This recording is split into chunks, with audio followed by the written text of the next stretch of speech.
오늘이 예수께서 산상에서 변모하셨던 주일을 기념하는 날입니다. 며칠 전에 국무총리 후보자에 대한 청문회가 열렸습니다. 여론이 뒤숭숭한 걸 보니까 대체적으로 기대치와는 좀 달랐다는 양상을 보이고 있죠. 홈쇼핑에 화려한 광고를 보고 선뜻 물건을 주문했는데 도착해서 포장을 뜯는 순간 반품하고 싶은 그런 느낌. 기대를 하고서 시켰는데 와서 물건을 뜯어서 확인을 해보니까 야, 이거 반품하면 안 되겠구나 하고 다시 포장을 덮는 느낌이 이 느낌이 아닐까 그런 생각을 해봤습니다. 어느 신문 사설에 보니까 그분은 삼선 의원에다 충남지사를 지냈음에도 불구하고 이럴 줄은 몰랐다는 부정적인 논조로 논문 사설을 전개하는 걸 봤습니다. 청문회 과정으로 말미암아 후보자의 이력인 수정이 불가피하다는 것입니다. 일명 착각했다는 거예요. 그래서 착각에 대한 수정이 필요하다. 지금까지 그가 쌓아온 명문 또는 그 평판에 대해 근거가 의구심을 불러온다. 이런 논조죠. 속담에 털어서 먼지 안 나는 사람 없다는 말이 우리에게 있습니다. 뜻인즉 사람인 이상 완벽할 수 없기 때문에 살다 보면 누구나 실수도 하고 본의 아니게 잘못도 저지를 수밖에 없다는 인간이기 때문에 인간의 존재론적 한계성을 대변해주는 말입니다. 문제는 오늘의 시점에서 비판받고 있는 여러 가지 사안들이 과거에 본의 아니게 저지르게 된 실수와 잘못의 수준에 그치는 것이냐는 것입니다. 비록 과거에 행한 일이지만 불법과 편법인 줄 알면서도 그가 가지고 있는 지위와 권력 같은 모든 수단을 동원해서 자신만의 이익만을 도모한 것이라면 먼 훗날이지만 용서와 배려보다는 납득할 수 있는 수준의 책임지는 자세가 올바른 해결 방법이라는 것을 말하고 있습니다. 도덕성은 예나 지금이나 별반 달라진 것이 없는데 과학과 기술이 급속도로 발전하면서 개인사를 검증하고 평가할 수 있는 자료는 의외로 더 많아졌다는 것입니다. 기록과 정보가 폐기되는 것보다는 누적되는 양이 많아졌고 또 자신도 모르는 사이에 누군가에 의해 자신의 정보가 쌓이다 보니까 실시간적으로 수집 및 편집이 용이해져서 그래서 발가벗고 사는 시대가 아닌가 싶습니다. 언젠가부터 우리 사회는 단지 과거의 일이라고 치부할 수 없게 되었다는 것입니다. 과거에는 자신에게 긍정적으로 작용했던 모든 것들이 오늘의 시점에 와서는 부메랑으로 작용할 확률도 많아졌다는 것을 의미하죠. 잘못된 과거를 제대로 청산하지 못하면 과거에 발목 잡히기가 일쑤이기 때문에 현재뿐만 아니라 미래의 삶까지도 과거가 좌지우지하는 엉망진창의 삶을 살 가능성이 많아졌다는 것입니다. 하나님이 세상을 창조한 이래에 과거와 현재와 이 미래는 한 번도 단절되거나 끊어진 적이 없다는 것이죠. 그러면서도 지금은 이 세상은 현재를 과거의 모든 사실을 끌어안고 품고 공존하면서 살아야 하는 그런 시대가 되었다는 것입니다. 세계 최대 사회관계망 서비스 업체, 즉 SNS의 첨단을 가고 있는 페이스북이 사용자가 사망한 이후에도 다른 사람이 자기의 계정을 관리토록 하는 일종의 온라인 계정 상속제를 실시한다고 그렇게 말을 했습니다. 페이스북 이 사용자가 사전에 가족이나 친구 중 한 명을 계정 상속자로 선택한다는 것이죠. 그러면 그 사람이 죽은 후에도 자신의 계정을 통해서 사이버 추모관으로 활용할 수 있고 고인과 또 고인의 가족과 이 친구들이 온라인상에서 계속 접촉할 수 있도록 하는 영구적인 조치라는 것입니다. 죽은 사람의 공간에서 산 사람이 계속 만나는 꼴이 되는 것이죠. 이것이 순기능을 갖고 오기도 하겠지만 한편으로는 죽어서도 결코 과거에서 자유로울 수 없다는 그런 측면도 있습니다. 역사와 사람의 개인의 기록은요, 의도하지 않더라도 지극히 소수의 것만 선택되고 기록되기 마련입니다. 그렇기 때문에 이 소수의 것들이 선택되고 기록된 것들이 시대가 흘러가면서 편집될 가능성이 노후하기 때문에 이 죽은 사람 입장에서 더 이상 현실에 개입할 수 없다는, 또 과거의 일을 현실에 적용할 수 없다는 측면에서 이 사람과 관계된 사실과 진실이 타인에 의해 왜곡될 확률이 더 높아졌다고 하는 것입니다. 이처럼 지금 여기라고 하는 이 현재는 과거에 행한 모든 과정과 결과들을 재료 삼아 하나하나 세우는 이 불완전한 건축물과 같아서 이 삶의 건축물이 향후 어떻게 전개될지 아무도 모른다는 것이죠. 굳건하게 세워놨는데 과거에 어떤 기초석을 빼내버리게 되면 그 사람이 이제껏 쌓아왔던 것들이 무너질 수 있다는 것입니다. 미래적인 측면에서 개인이라는 삶의 건축물은 생명이 주어지는 한 계속 쌓아지든 무너지든 진행이 될 수밖에 없는 것입니다. 중단될 수가 없는 것이죠. 그럼에도 불구하고 모든 인간은 죽음의 장벽을 극복할 수 없기 때문에 인생은 미완성이라고 하는 노래가 있듯이 궁극적으로 이 세상에 존재하는 모든 인생은 미완성으로 끝날 수밖에 없다는 것입니다. 예수님처럼 십자가상에서 이 세상의 삶을 다 이루었다고 자신 있게 선언할 수 있는 사람은 이 세상에 존재하지 않죠. 또한 자신의 영혼을 하나님 앞에서 스스로 책임질 수 있는 자신 있는 사람도 없다고 하는 것입니다. 자신의 삶을 스스로 완성시킬 수 없다는 것이 진짜라면 지금 여기라고 하는 우리가 서 있는 이 현재에서는 결탄코 함부로 삶을 자랑하거나 과신하거나 우쭐거려서는 안 된다고 하는 것입니다. 동북아시아의 역사 전문가인 이 더든 교수가 일본의 아베 총리의 왜곡된 역사관에 대해서 일침을 가했는데, 역사란 편한 대로 취사 선택해서 필요한 것만 기억하는 것이 아니라고 말합니다. 이 말은 매우 의미심장한 것입니다. 국가의 역사든 개인의 삶이든 간에 나 아닌 타인에 의해 제대로 평가받지 못하는 삶은 책임질 수 있어야 한다는 것이죠. 마음대로 결정하고 선택한 것들에 대해 책임질 준비를 철저히 지금 여기서 하지 않으면 앞으로의 미래의 삶 속에 낭패가 올 가능성이 있다는 것입니다. 최종적인 지점에서 가장 정확한 평가를 기다리고 있다는 우리의 존재론적 위치에서 우리가 미리 생각할 수 있어야 할 것이 뭐냐면, 중간중간마다 살아온 삶을 스스로가 평가를 하면서 그러면서 고쳐나가는 그런 생활 방식이 매우 중요하다는 것입니다.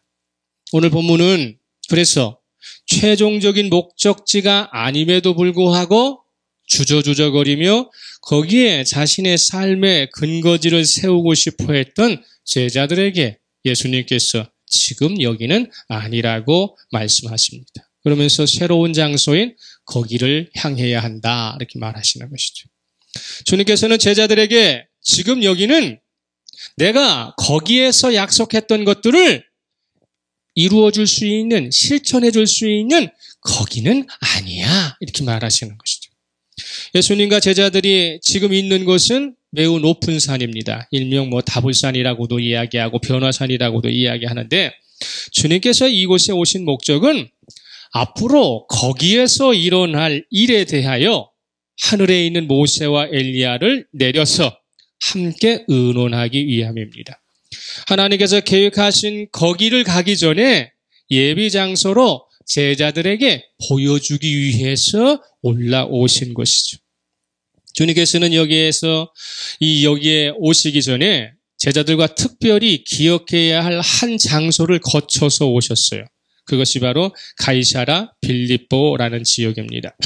이 가이사라 빌립보는 예수님께서 제자들에게 대화법 또는 문답법을 통해서 묻고 대답하는 방법을 통해서 당신의 정체성을 스스로가 확인시키고 제자들에게 또 확인시켜주는 그런 곳이었고, 또 당신이 이 세상에 오신 최종의 목적이 무엇인가를 뚜렷하게 고지해 주신 곳이 바로 이 가이사라 빌립보입니다. 마가복음 8장 29절에 또 물으시되 너희는 나를 누구라 하느냐? 베드로가 대답하여 이르되 주는 그리스도시니이다. 또한 마가복음 8장 31절 인자가 많은 고난을 받고 장로들과 대제사장들과 서기관들에게 버림받아요 죽임을 당하고 사흘 만에 살아나야 할 것을 비로소 그들에게 가르치시니 이렇게 되어 있습니다. 일명 변화산이라고 부르는 높은 산은 예수님의 정체성과 사역의 목적을 고지했던 가이사라 지역처럼 예비적인 성격을 갖고 있는 과정에 있는 장소입니다. 주님께서 다음으로 가셔야 할 거기를 위한 준비를 한 곳이라는 것이죠. 높은 산에서의 제자들의 처지는 가이사라 빌립보와는 달리 그 어떤 것도 관여할 수 없는 그저 지켜보는 구경꾼이었을 뿐입니다. 그래서 주님은 제자들에게 너희들이 이 변화산에, 이 높은 산에 마음을 두는 것이 아니라 다음에 있을 거기에 마음을 두어야 한다 강조하십니다. 제자들은 다음에 가야 할 거기에 대해서는 미처 예비하고 생각할 틈이 없었기 때문에 오직 여기에만, 지금 여기에만 몰두하고 있는 형국입니다. 좀 그런 현상은 당연한 것이죠. 오늘을 사는 게 중요하지 내일 무슨 일이 일어날지는 모르잖아요. 제자들에게서는 현재라고 하는 지금 여기가 중요한 것이지 앞으로 거기에서 있어날 일에 대해서는 생각하고 틈이 없어요.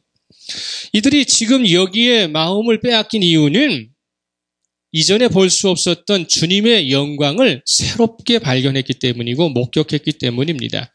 다만 구경만 했는데도 놀라고 가슴이 벅찬 것이죠. 간접적으로 구경했으면 엄청난 충격을 받게 되는 것이 뭐냐면 구약의 율법을 대표하는 모세가, 예언자를 대표하는 엘리야가 시공을 초월해서 지금 여기 그들 앞에 보이기 때문입니다. 지금 여기에서 이 모세와 엘리야를 봤다는 것은 매우 쇼킹한 일이죠. 제자들이 서 있는 현재 여기라고 하는 장소는 모세에게서는 1500년 전 일이고요. 그죠? 엘리야에게서는 700년이 지난 후예요. 때문에 제자들이 1500년 전의 인물을 700년 전의 인물을 지금 여기에서 한 공간에서 만난다고 하는 것은 엄청난 사건입니다.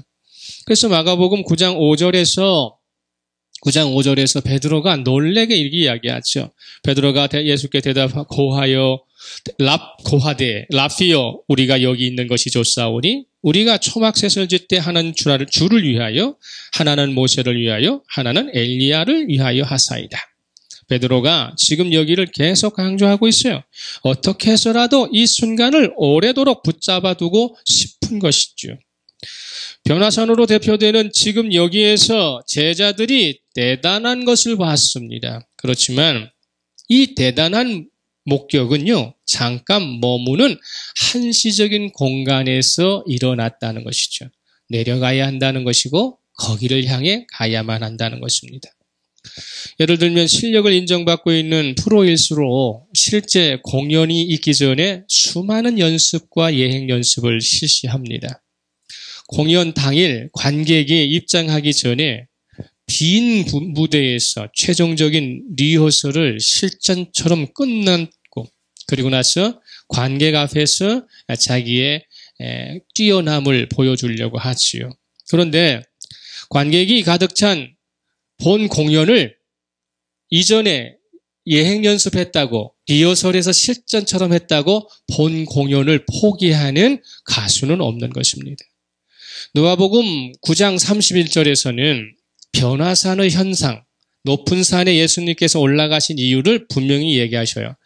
영광 중에 나타나사 장차 예루살렘에서 별세하실 것을 말한다. 이렇게 됐어요. 그러니까 변화사는 장차 예루살렘에서 당신이 죽으실 것에 대하여 리허설하시는 장소고 엘리야와 모세를 불러서 의논하시는 장소예요.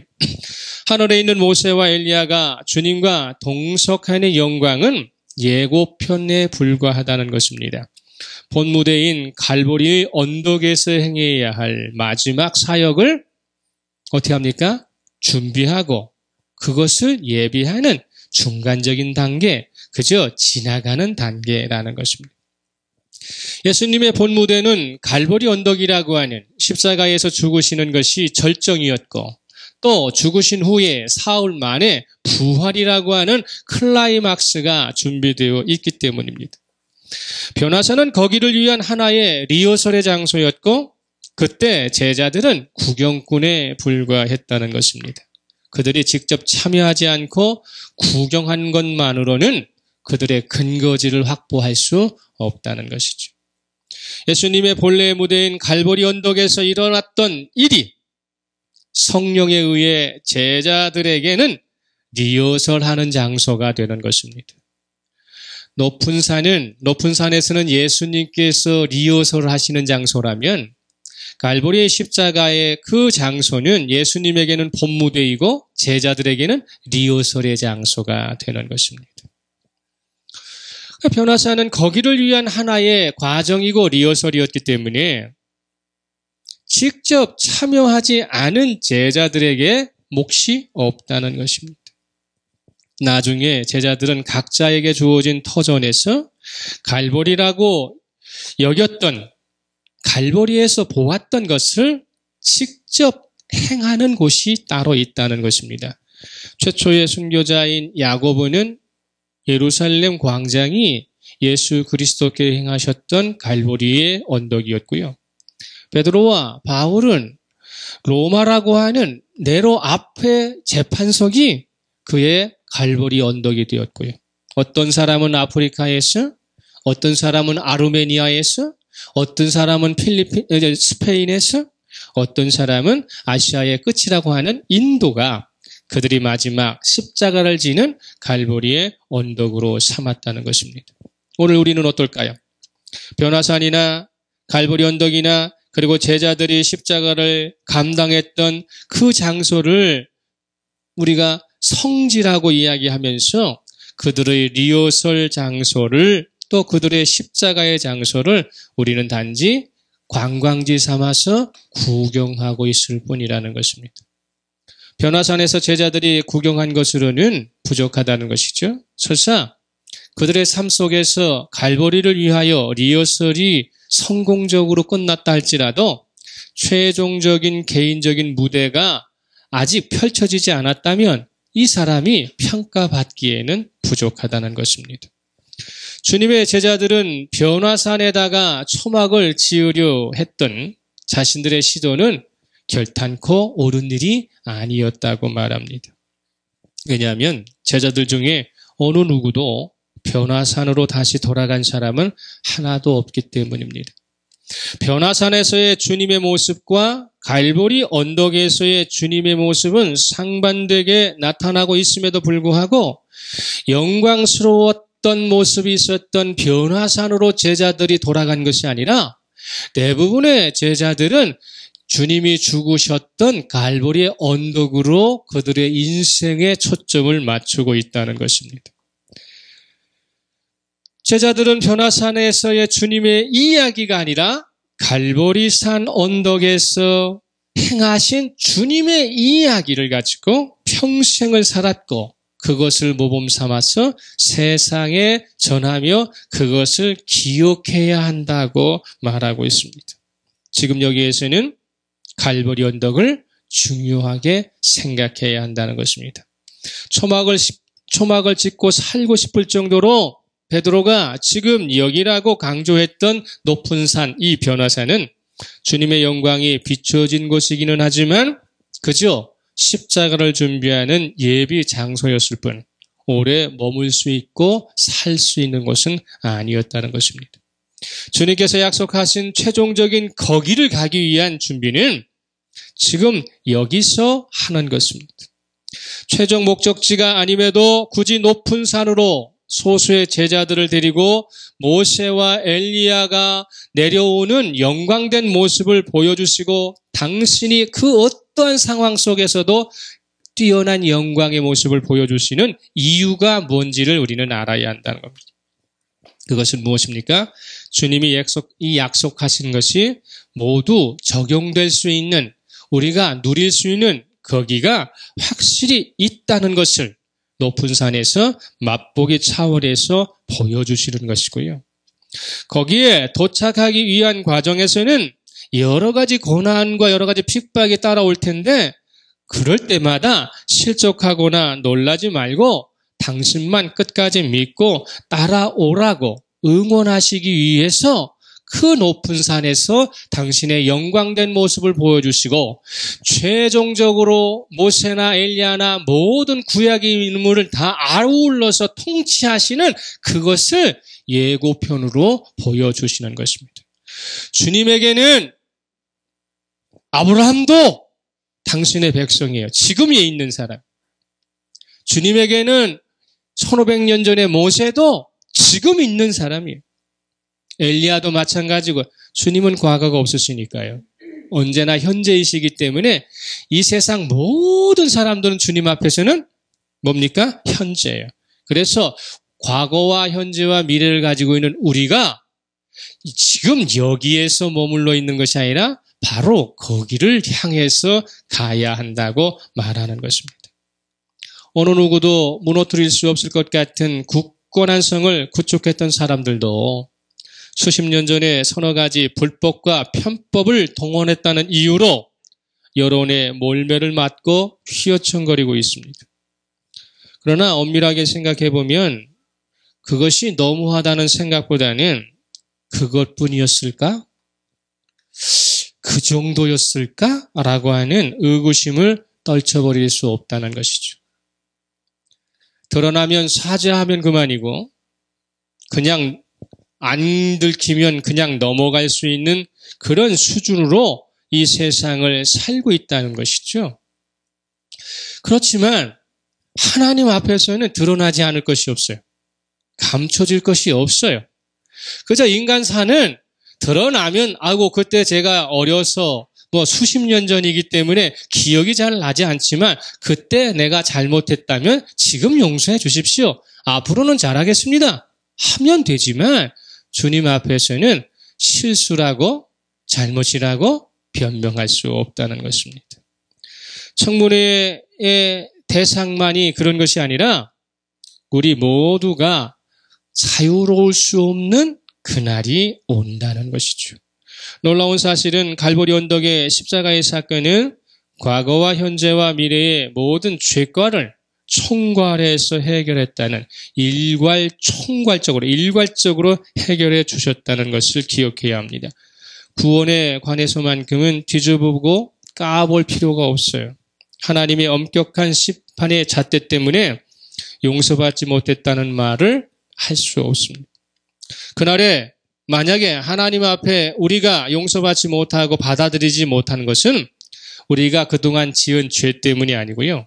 또 용서받지 못했기 때문이 아니라 다른 이유가 있다는 것입니다. 지금 여기서 주님을 영접하지 않고 지금 여기서 그분과 동행하는 삶을 거절하게 되면은 거기서는 영접받지 못하고 거기서는 대접받지 못하는 것입니다. 거기를 위한 준비를 지금 여기서 엉뚱하게 해서는 안 된다는 것이죠. 사도 베드로처럼 주님 여기가 너무 좋습니다. 지금 여기가 너무 좋습니다. 제가 주님을 위해서 모세를 위해서 엘리야를 위해서 초막 짓고 우리 즐겁게 여기서 삽시다 라고 해서는 안 되는 것입니다. 현재가 지금이 여러분을 성공으로 이끌었던 여러분에게 미래를 어떤 희망을 제공했던 간에 지금 여기는 우리가 영원히 머물 곳이 아니라는 것이죠. 앞으로 가야 할 거기가 있다는 것입니다. 그렇다면 앞으로 가야 할 거기가 주님께서 인정하시는, 주님께서 칭찬하시는 그러한 곳이 되도록 그러한 형편이 되도록 지금 여기서 나는 무엇을 준비해야 하느냐는 것이죠. 누가복음 9장 35절에서 36절을 보게 되면 누가복음 9장 35절에서 36절을 보게 되면 구름 속에서 소리가 나서 이르되 이는 나의 아들 곧 택함을 받은 자니 너희는 그의 말을 들으라 이렇게 말을 하고 있고 36절 하반절에 가서 오직 예수만 보이더라 라는 말이 있습니다. 지금 여기서 우리가 다음에 가야 할 거기를 준비하는 것은 무엇을 해야 하느냐면 그의 말을 듣는 것입니다. 할렐루야. 그의 말을 듣는 것입니다. 예수 그리스도의 말을 듣고 사는 것입니다. 그러면서 이 세상을 살아가면서 어렵고 힘든 일들이 나타날 때마다 뭐만 바라봐요? 오직 예수만 바라보고 가는 것입니다. 아무리 내가 지금 살고 있는 이곳이 좋다 할지라도 반드시 내려가야 되고 그리고 갈보리 언덕이라고 하는 거기를 우리가 지나치지 않고 거기를 과정으로 삼지 않으면 그러면 우리는 영원한 거기 가서 할 말이 없게 되는 것입니다. 지금 여기서는 주님의 음성에 귀를 기울여야 합니다. 그리고 약속을 이루어 주시는 거기를 위해서 거기를 완전하게 안전하게 가려면 어떻게 합니까? 오직 예수가 나의 삶에 보여야 하고 내 삶의 시선에서 벗어나지 말아야 한다고 하는 것입니다. 지금 여기서가 아니라 바로 거기서 주님의 은총으로 은혜로 살아갈 수 있도록 오늘 지금 주의 음성이 여러분의 삶을 인도해 가시기를 그리스도로 축복합니다. 그리고 언제나 어려울 때에도 예수만 바라보시며 살아가는 저와 여러분 되시기를 예수 그리스도 이름으로 축복합니다. 이제 침묵합니다.